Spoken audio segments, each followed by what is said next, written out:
Bem-vindos ao Artigo 2º, um programa político onde debatemos com moderação, sem moderadores, os temas nacionais e europeus que nos preocupam. Eu sou a Ana Catarina Mendes, eurodeputada do Partido Socialista. Olá, para mais um episódio. Eu sou a Lídia Pereira, eurodeputada do PSD, e como temos vindo a fazer nos últimos episódios, temos sempre três temas. O tema vermelho, onde discordamos, o tema amarelo, onde tentamos encontrar algum consenso, e o tema verde, onde estamos completamente de acordo, ou mais ou menos de acordo. Este é um programa com uma oportunidade única de demonstrar pontos de vista diferentes, mas também onde nós podemos encontrar consensos. Estamos esta semana a gravar nas vésperas de uma sessão plenária, aqui em Bruxelas, uma mini sessão plenária, na verdade, aqui em Bruxelas, mas não queremos deixar de discutir aquilo que nos interessa. Hoje começo eu com o tema que seguramente nos divide e que tem sido marcado nos últimos dias pela crise no INEM. Eu, normalmente, Lídia, não gosto de fazer política com aquilo que é o sofrimento dos outros e julgo que nos devemos afastar desse ponto.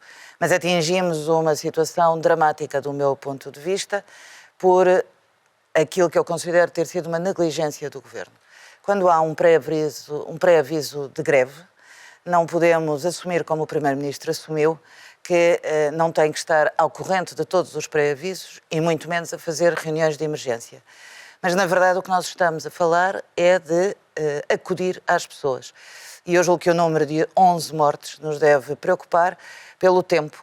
Desde 30 de outubro, em que foi feito o pré-aviso de greve, até ao dia de hoje, foi preciso morrer gente e foi preciso decorrerem cerca de 10 dias para que o Governo pudesse fazer alguma coisa, desde logo de chegar a acordo com o INEM.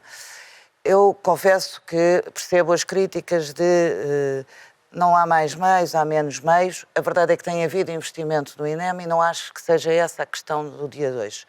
Do meu ponto de vista, há uma negligência política daqueles que são os responsáveis, seja o Primeiro-Ministro, seja a Secretária de Estado. Acho, aliás, as declarações da Secretária de Estado sobre a anemia, que na verdade era a amnésia da comunicação social, que queria referir-se da comunicação social, totalmente desfasadas da realidade do sofrimento das pessoas. Acho a displicência com que o Primeiro-Ministro respondeu a esta crise demasiado grave e acho também que o INEM tem que ser chamado à sua responsabilidade.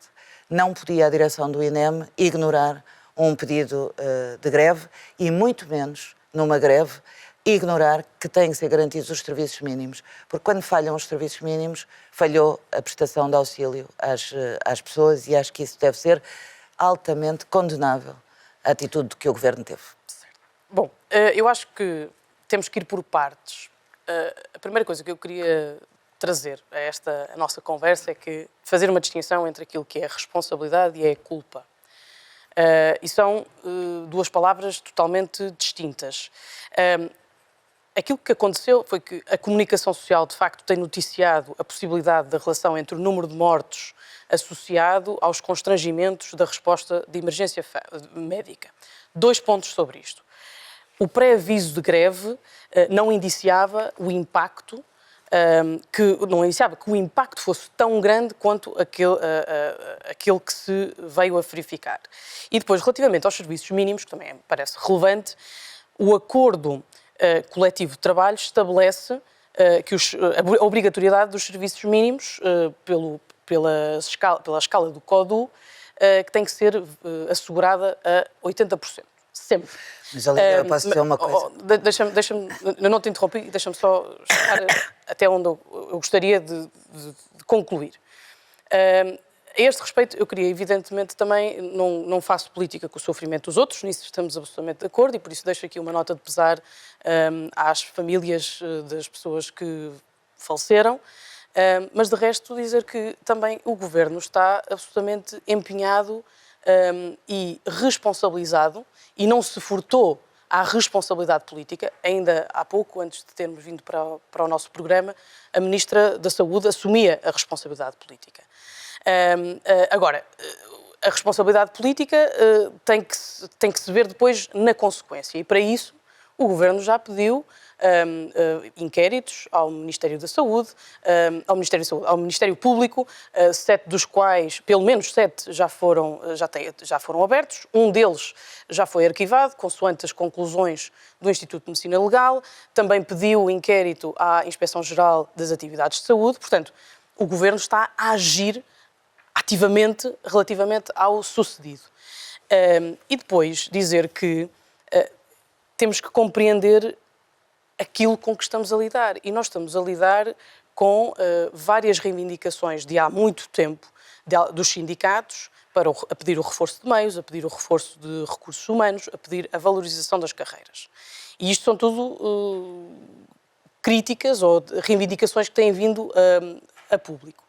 E sobre isto, o Governo também foi consequente. O Governo tem em formação 200 técnicos de emergência médica que entrarão em funções em 2025, em janeiro de 2025. E isto remete-me para o problema estrutural.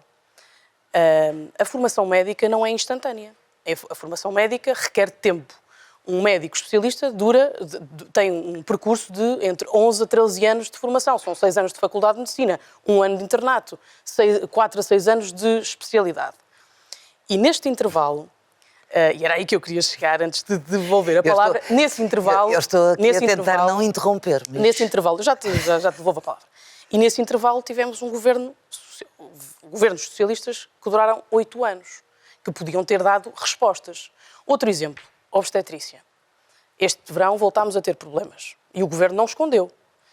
Mas, durante anos, ignoraram aquilo que era evidente. Nós temos hoje uma idade média das mães que são mães pela primeira vez, acima dos 31 anos. Temos 30% das mães a terem o primeiro filho com 35 anos. Isto resulta em gravidezes de risco, que precisam de equipas especializadas a acompanhar. Precisamos de mais cuidado, há uma pressão adicional nos serviços médicos, para não falar também das questões de imigração. Mas o que eu queria dizer aqui, e devolvendo a palavra, muita coisa. Nós estamos a misturar. Há um problema estrutural que está a ser dado devida resposta, há uma responsabilidade política, mas a culpa, essa, parece-me que vem de trás e, portanto, aqui a culpa é do Governo Socialista e o Governo do PSD-CDS está a dar resposta, está a tentar resolver o problema das pessoas com soluções. E um exemplo das soluções é o compromisso da Ministra em formar os 200 técnicos para podermos capacitar com mais recursos e com mais meios uma deficiência que está identificada. Vamos por partes, porque nós estamos, aliás, a passar muito tempo neste tema, temos que passar aos outros temas e depois não teremos tempo, mas eu queria dizer 3 coisas muito simples. Em primeiro lugar, quando um governo assume funções, e este assumiu funções há 9 meses, tem a responsabilidade porque tem um programa, tem respostas para os problemas que tem. Foi o Primeiro-Ministro que disse que em 60 dias ia resolver os problemas, por exemplo, da saúde. Está evidente que não ia resolver os problemas da saúde e mais, é bom não esquecer que, por exemplo, na saúde, na pasta da saúde, tem sido dramático. Depois de terem revisto as fórmulas de concurso dos médicos de família, foi a primeira vez, em muitos anos, que os concursos ficaram tão desertos e que não foi possível assumir todas as vagas. Já se sabia que era assim, que havia dificuldades e que não há varinhas mágicas para resolver alguns dos problemas estruturais. Em segundo lugar, eu percebo que haja uma tendência para dizer a culpa é do Governo Socialista. O Governo Socialista tem muitas culpas, se calhar, em muitas coisas. Na área da saúde, aumentou o seu investimento direto na saúde em 72% e aumentou significativamente o número de profissionais de saúde. Ao que o INEM diz respeito, que é o terceiro ponto, é bom olhar para o que aconteceu. Tem sido sempre uma confusão. Foi assim que chegou o Governo, nomeou um diretor que não resistiu uma semana. O presidente do INEM sai. A seguir vem este presidente do INEM. Imagino que esteja muito assoberbado, mas é bom não esquecermos que no início do verão tivemos uma série de problemas com os helicópteros de emergência médica que não estavam a responder no tempo certo às pessoas. E neste caso concreto, ele só vem pôr à evidência aquilo que é, do meu ponto de vista, uma grave situação neste momento. É a responsabilidade política e é a capacidade de gestão das organizações públicas. E daí que eu não consigo perceber como é que a 10 de outubro há um pré-aviso de greve, como é que há envio de e-mails para o gabinete do Primeiro-Ministro, das Secretárias de Estado e da Senhora Ministra da Saúde e não há resposta. É preciso haver a falência dos serviços mínimos que não responderam em tempo útil às pessoas e a ver depois as consequências que há. Eu folgo muito em ver que haja agora um acordo escrito com o sindicato, mas julgo que vamos tarde. E responsabilidade política, eu peço imensa desculpa. No dia em que aconteceu a ponte entre os rios, houve um ministro deste país que disse: eu demito-me e não tenho responsabilidade sobre isso. E eu devo confessar que neste momento, perante a situação grave e, sobretudo, as respostas displicentes, negligentes e irresponsáveis daqueles que são os titulares políticos, Primeiro-Ministro, Ministra e Secretária de Estado, eu julgo que a responsabilidade política mesmo... Parece-me exagerado o pedido de demissão. Aliás, o secretário-geral do PS nem sequer defende essa linha. Eu estou a dar a minha opinião aqui, sem moderação e sem moderadores. Exatamente, mas é uma linha diferente daquela que tu estás a dizer. Aliás, o PS, pela voz do secretário-geral, foi a única força política que, tanto quanto sei, não pediu a demissão da Ministra da Saúde. Houve movimentos mais radicais que imediatamente gostam sempre de saltar para... Podemos passar ao tema amarelo? Espera, deixa-me só, mas eu tenho que te responder rapidamente a duas coisas. Relativamente aos casos, eu tenho aqui uma nota de imprensa do Sindicato dos Técnicos de Emergência Pré-Hospitalar, em que eles dizem que os casos trazidos a público nos últimos dias não diferem dos vários amplamente denunciados pelo STEP. Durante os anos de 2021, 2022, 2023, esta estrutura sindical denunciou de forma incessante várias ocorrências em que as falhas no socorro tiveram desfechos trágicos para vários cidadãos. Portanto, responsabilidade política, sim. A Ministra da Saúde assumiu essa responsabilidade ainda há pouco, está a trabalhar em soluções, temos mais de 200 técnicos que estão em formação, não negligenciar a questão da formação que me parece relevante. E repara, quando eu faço a crítica relativamente a esta questão, é uma crítica que eu faço até de uma maneira mais genérica daquilo que eu acho que o Governo Socialista falhou. O Governo falhou no planeamento. Por exemplo, as questões de formação não são diferentes da situação na educação. Continuamos a ter as dificuldades de termos professores para todas as disciplinas. Mas há, de facto, bons indicadores. O Ministro da Educação conseguiu um bom acordo. Enfim, a escola está em paz. Mas isto para dizer, há problemas estruturais. Eu creio que este, em particular, revela que o Governo está, de facto, empenhado na resolução dos problemas das pessoas. Mas sabemos também que o Presidente do INEM disse que nunca se tinha visto não cumprir os serviços mínimos. Olha, dizer-te aqui outra coisa. Por isso é que existe a consagração legal dos serviços mínimos. Há sempre uma tentação brutal em, quando não se encontram soluções, arranjam-se bodes expiatórios. Eu creio que estamos perante outro e, portanto, sem mais delongas, passamos agora à COP29. Eu espero que haja soluções. Vai haver, com certeza. E nunca disse o Presidente do INEM, não fui eu, que nunca tinham sido deixados de cumprir os serviços mínimos. Atenção, no acordo coletivo. É por isso que os serviços mínimos existem quando há greve. É para garantir que os cidadãos não são penalizados pelas greves. Mas no acordo coletivo de trabalho está previsto, há pouco dizia-te isso, tu sabes melhor do que eu, que tem que ser assegurados 80% das escalas em CODU. E, portanto, isso está previsto. E é por isso que eu acho que também a direção do INEM tem que ser chamada à responsabilidade. Eu não me estou a furtar a que haja esse apuramento de responsabilidades. Há uma investigação a decorrer, há a assunção da responsabilidade pelo Governo e agora passamos à COP29.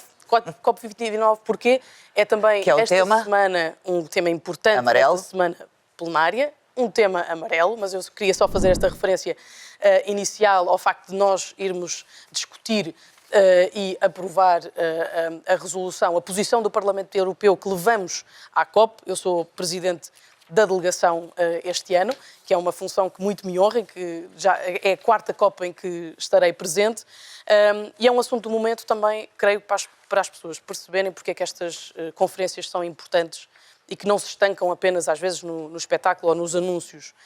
É que nós temos visto o impacto das alterações climáticas com mais frequência e com mais violência. Há uns meses, em Portugal, tivemos os incêndios. Ao mesmo tempo dos incêndios em Portugal, tínhamos as inundações no leste europeu. Mais recentemente, a tragédia em Valência. Furacões recorrentes nos Estados Unidos. O furacão Idai, para sairmos aqui do contexto transatlântico, em Moçambique. Portanto, países africanos, Paquistão, Bangladesh, são frequentemente fustigados pela violência destas catástrofes naturais e para os quais eu acho que é importante encontrarmos soluções globais e é para isto que a COP serve. E é nisso que eu acho que a União Europeia, tenho a certeza, a União Europeia tem estado absolutamente focada, em particular nos últimos 5 anos, em desenvolver um plano e uma estratégia que está agora a pôr em prática e cujo grande objetivo é descarbonizar para crescer e que eu gostaria de ver um consenso alargado nesta conferência, que antecipa uma outra grande conferência no próximo ano, no Brasil, mas para a qual tem mesmo que haver um acordo, porque o financiamento climático não pode ser suportado, quase na sua maioria, pela União Europeia. Tem que haver aqui outra responsabilidade dos atores internacionais. Eu queria felicitar-te por chefiares a delegação do Parlamento Europeu, porque acho que é importante que a nova geração assuma os comandos também deste grande desafio que nós temos de responder às alterações climáticas, mais do que combater as alterações climáticas. Do meu ponto de vista, é preciso responder às alterações climáticas. E eu acho que desde 2015 nós fizemos vários progressos, desde os acordos de Paris, mas há 2 falhas que eu noto nesta COP e gostava de as colocar aqui em cima da mesa e vários pontos positivos que são desafios para o futuro. A primeira falha é a escolha do país onde ele se realiza, onde há violação dos direitos humanos todos os dias e por isso deixa-me um bocadinho incomodada, mas são as escolhas. Mas a segunda falha, que é para mim a mais grave, é a ausência do compromisso com a presença dos vários líderes mundiais nesta reunião. Eu percebo as implicações e os períodos políticos que estamos a viver, mas acho que fica diminuída na sua importância vários líderes europeus e mundiais não estarem nesta reunião. Devo, aliás, relembrar que Portugal tem um papel determinante nesta COP. Na COP28, como tu também acompanhaste como membro do Parlamento Europeu, sim, o governo português teve aqui grandes avanços e influenciou de forma decisiva algumas das decisões que foram tomadas e por isso a primeira nota positiva para esta COP29 é mesmo o papel e os compromissos que Portugal assumiu o ano passado. Eu gostava que Portugal assumisse este ano, em nome do Governo, sei que seremos representados apenas pela Sra. Ministra do Ambiente e Energia e não pelo Primeiro-Ministro, como no passado, desde 2015 que isto não acontece, mas eu espero que a Sra. Ministra volte a assumir os compromissos que nós tivemos na anterior. Seja nas metas de 2030, de nós até 2030 temos 85% da produção de eletricidade em energias renováveis, seja sermos os líderes no mercado offshore flutuante, seja na multiplicação em mais de 2,5 vezes da capacidade instalada das energias renováveis. Estas são algumas dos nossos compromissos, os compromissos com os países em vias de desenvolvimento, porque é isso também que nós estamos a tratar nesta COP e por isso podermos ajudar, e o compromisso que está firmado de 41% das verbas do PRR serem precisamente para a descarbonização. A segunda meta que eu acho que a Europa tem aqui como desafio, agarrando naquilo que são as sugestões do relatório Draghi para a descarbonização, é nós podermos ter um novo, eu nunca sei dizer isto em português como deve ser, mas vou traduzir, dizendo que é preciso termos um compromisso ao nível da indústria, que seja uma indústria limpa, e por isso mesmo que nós possamos apostar aqui na descarbonização para o crescimento económico. Isso significa... É uma linha narrativa que eu acho que o Ministério do Ambiente também tem... Mas que deve ser assumido neste COP29. Sendo que o que verdadeiramente está em causa é saber qual é o financiamento e de que forma é que nós equilibramos o financiamento dos países desenvolvidos e dos países menos desenvolvidos para conseguirmos ter, como dizia o Primeiro-Ministro à época na COP28, António Costa, não se trata de termos o planeta B ou não, trata-se de termos a humanidade B ou não, porque é da humanidade que estamos a falar quando estamos a falar de alterações climáticas e da forma como nós podemos reagir e responder aos problemas. Eu começava, se calhar, ao contrário, um bocado em resposta àquilo que dizias relativamente à ausência dos líderes mundiais na COP29.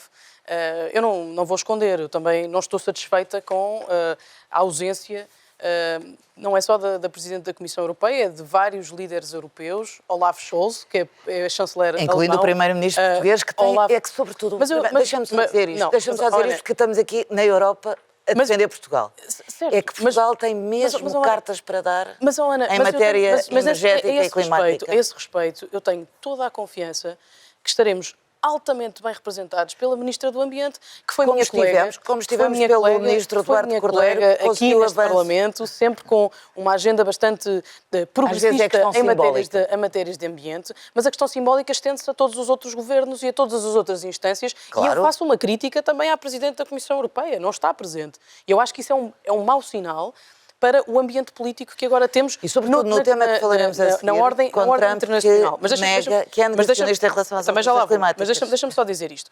Mas eu acho, temos que ser práticos. E a verdade é que, ok, o primeiro-ministro português não está, mas também não está o chanceler alemão Olaf Scholz, não está o presidente francês Emmanuel Macron, não está a presidente da Comissão Europeia, quer dizer, se calhar se fizermos uma lista daqueles que vão, é bastante reduzida. O que não retira importância à COP29. O sinal político não é positivo, mas a importância da existência da COP não é de sumenos, porque enquanto há este espaço para dialogarmos e para colocarmos na agenda a importância do ambiente e das alterações climáticas, eu acho que nós podemos confiar, deixa-me só terminar, eu acho que podemos confiar que estaremos muito bem representados pela Ministra Graça Carvalho, em quem deposito toda a confiança em como se vai comprometer nas questões fraturantes o melhor possível, sendo que Portugal, de facto, tem um papel fundamental em matéria de ambiente. Por exemplo, nas novas tecnologias limpas, Portugal e Espanha são aqui pivôs para conseguirmos ligar todo o continente europeu e, portanto, alavancar as tecnologias limpas. Nada disso. Eu acho que em matéria de ambiente, e aqui devemos dizer isto, em matéria de ambiente não há assim tantas coisas que difiram entre o PS e o PSD, sendo que até o PSD teve sempre uma marca ambiental muito mais eu queria, aliás, vincada para do que sublinhar o a importância mas eu tenho que responder... O Jorge Moreira da Silva, em nome das Nações Unidas, que esta semana fez um belíssimo artigo sobre isso, sobre a COP29 e aquilo que está à espera. Mas eu queria também... E é por isso que eu acho que era preciso termos mais líderes comprometidos com aquilo que são os desafios que aí vêm. E temos. Eu não quero perder muito mais tempo nisso, queria só dar uma nota também acerca dos direitos humanos, que referiste, sendo a COP no Azerbaijão, e sobre isso eu queria dizer o seguinte: nós não podemos escolher os países com quem combatemos as alterações climáticas. Se a COP fosse na China, provavelmente estávamos também a falar da mesma situação. O que não significa que eu não concordo contigo no combate que devemos fazer para garantir que são cumpridos os direitos humanos. Agora, do ponto de vista daquilo que são os objetivos da COP29, temos que conseguir que neste espaço de multilateralismo consigamos ir ao encontro daquilo que são os objetivos. E, portanto, é difícil, não podemos escolher os países com quem queremos fazer este combate. E, portanto, eu acho que já estamos a ficar sem tempo, temos que transitar e fazemos a ponte já para o próximo tema. Ana, se calhar estavas a fazer a ponte para o Trump e para as alterações climáticas. Com a questão da importância da COP29 para dizer o seguinte: no momento em que nós vamos ter um mundo mais protecionista com a visão de Trump e menos ligado ao multilateralismo, o risco que nós corremos se nós estivermos fortes como projeto europeu em fazer esta transição para a indústria limpa, que significa, e a transição para a inovação, e a transição para as energias renováveis, e já está no tema verde? Ainda não, mas vou lá entrar. Okay, mas naquilo que eu acho que devem ser os compromissos que têm que ter em conta que tudo o que nós estamos a decidir no Azerbaijão nesta COP29 tem a ver com as pessoas e por isso também uma preocupação com os empregos e com a transição justa que tem que ser feita do ponto de vista social. O que me deixa no tema verde, onde vamos entrar agora, é as eleições norte-americanas. Eu julgo que o que vem com a vitória de Trump também do ponto de vista das alterações climáticas e da forma como lhes respondemos, pode ser muito perigoso, e volto a insistir na necessidade de nós termos uma Europa mais forte, mas julgo que... Deixa-me fazer um comentário rápido sobre isso. Sobre a eleição de Donald Trump, é óbvio que há muitas incertezas.